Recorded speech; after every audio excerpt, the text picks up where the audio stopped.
Buckle up, football fans. It's time now for Toyota Talks.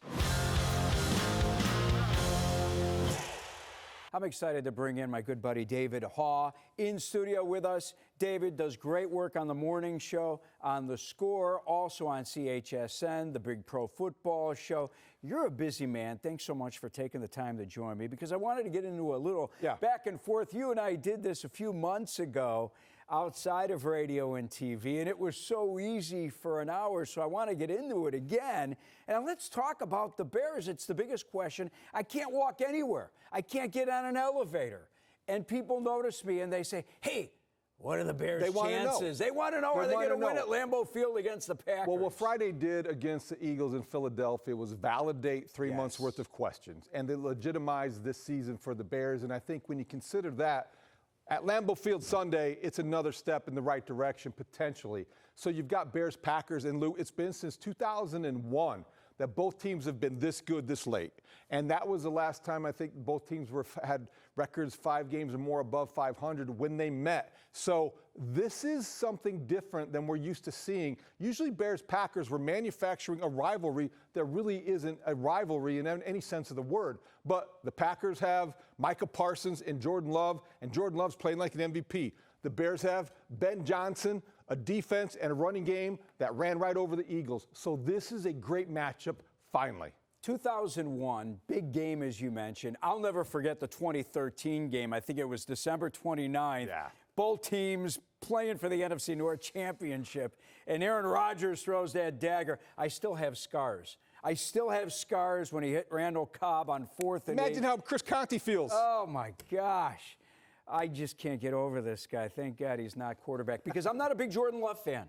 $220 million, I don't think the guy's played like he's worth it. I wouldn't have given the guy the money. It was coming off one half of a season in which he played well. I get it. He's played much better this year. He's protected the football. I don't put him in the top half of quarterbacks in the NFL. But I think, Lou, you're talking about 2024 Jordan Love. I'm with you because I came into the season with doubts. When I was ranking quarterbacks preseason, I think potential, when I was looking at that, I had Caleb Williams ahead of Jordan Love. But right now, when you have 19 touchdowns to 3 interceptions, I think you've earned some respect. So I think he deserves it going into Sunday. That doesn't mean that Dennis Allen can't rattle him.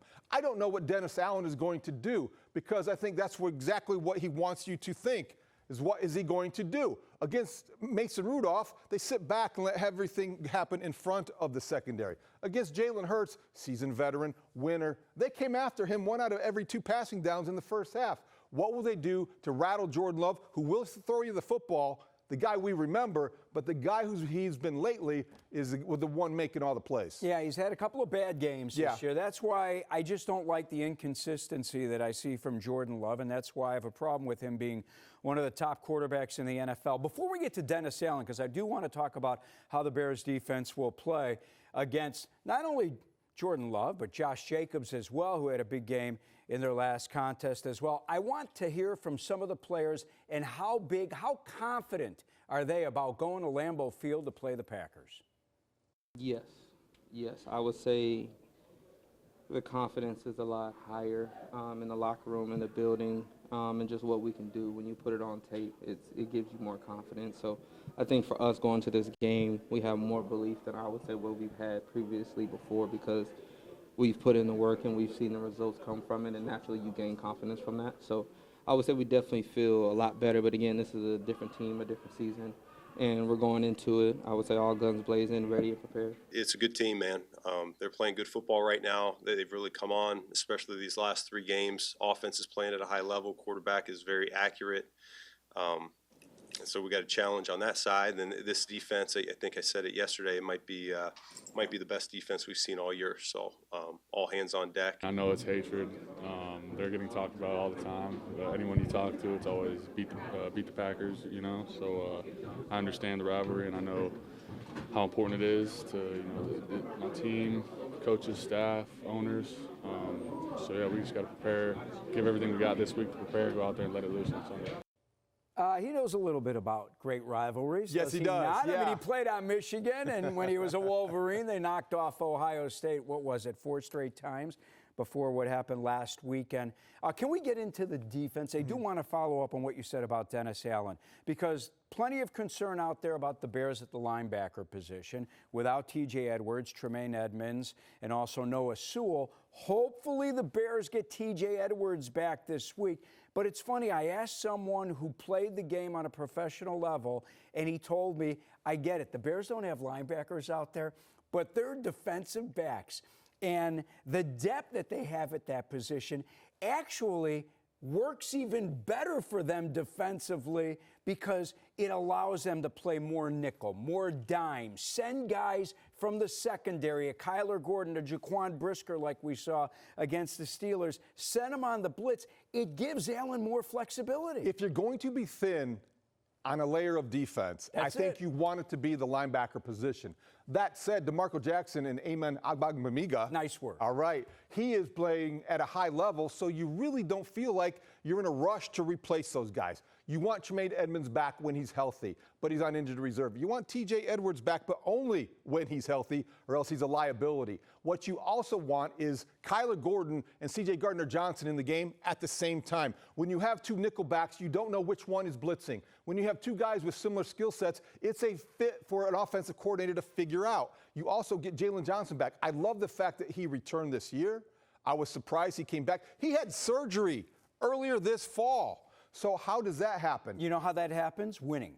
Winning is contagious. And when a guy like Jalen Johnson, who has such great passion, and we saw what happened between Jalen Johnson and Matt Eberflus last year after that Detroit loss, that meltdown in Motown. This guy wanted to be on the football field. He wanted to be part of those Ben Johnson celebrations inside the locker room, so that's why he was back. You feel like you're missing out on something. He had a huge case of FOMO. That was much more severe than anything about his groin injury. So he is back, and when he is healthy, he's an impact player. He's their best defensive player when he's healthy. What are you hearing about Tyreek Stevenson? I think that they want him to be back. They don't need to rush him. Nashawn Wright could be opposite Jalen Johnson. You'd like to have all three of them healthy, ideally, but it is trending in the right direction. And look, we haven't even mentioned the safeties, because Jaquan Brisker has played at a pretty high level, and Kevin Byard has been the best free safety in the NFL. All-Pro. Kevin Byard's been an All-Pro. By the way, I saw the updated Pro Bowl voting yesterday. So good to see Nashawn Wright considered right now. At least he's